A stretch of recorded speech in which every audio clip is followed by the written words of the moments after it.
Dans la nuit du 22 décembre 2015, l'Organisation pour les droits de l'homme Amnesty International a publié son nouveau rapport sur les opérations de l'armée de l'air russe en Syrie. Tous les grands médias ont pris ce rapport et l'ont publié pratiquement dans les mêmes termes. Environ 200 civils auraient été tués lors des opérations de l'armée de l'air russe en Syrie. Par ailleurs, des zones d'habitation ont été très endommagées par ces opérations. Une mosquée, un marché et un établissement médical, entre autres, auraient été touchés. De plus, il y aurait des indices montrant que l'armée de l'air russe aurait utilisé des armes à sous-munitions et des bombes sans système de direction dans des zones d'habitation très peuplées. Ces attaques équivaudraient à des crimes de guerre. Selon le journal allemand Spiegel Online, Amnesty indique que, pour rédiger son rapport, elle aurait interrogé des témoins oculaires et utilisé et analysé des photos. À l'heure actuelle, les accusations contenues dans le rapport d'Amnesty contre la Russie ne peuvent être ni confirmées ni démenties, et elles ne sont que difficilement vérifiables. La Russie n'a pas encore pris position à ce sujet. Déjà le 22 octobre, le porte-parole du ministère de la Défense russe avait réfuté comme étant des inventions absurdes les accusations provenant des États-Unis, selon lesquelles des armes à sous-munitions auraient été utilisées dans des zones d'habitation syriennes.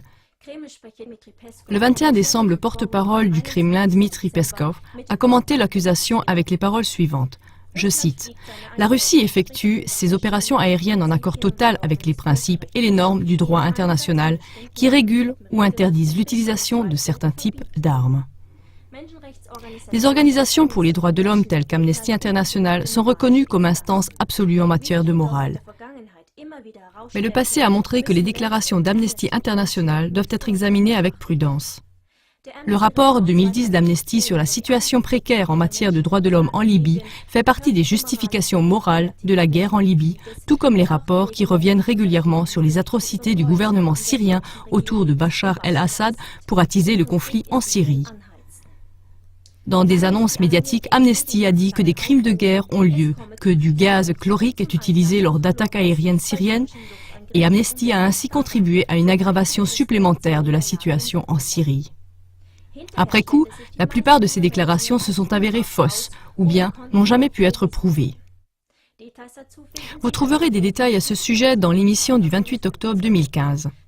Francis Boyle, professeur en droit international et en sciences politiques aux universités d'Illinois et Chicago, ancien membre du conseil d'administration d'Amnesty USA, parle clairement. Il met publiquement en garde contre le fait qu'Amnesty International et Amnesty USA sont des instruments impérialistes des États-Unis. De plus, par le passé, des employés des services secrets auraient fait partie des dirigeants d'Amnesty. CLA TV a parlé de ce sujet en détail dans notre émission du 1er octobre 2015, Amnesty International, gardien de la morale ou incendiaire, que nous diffuserons à nouveau à la suite. Bonsoir. Guten Abend.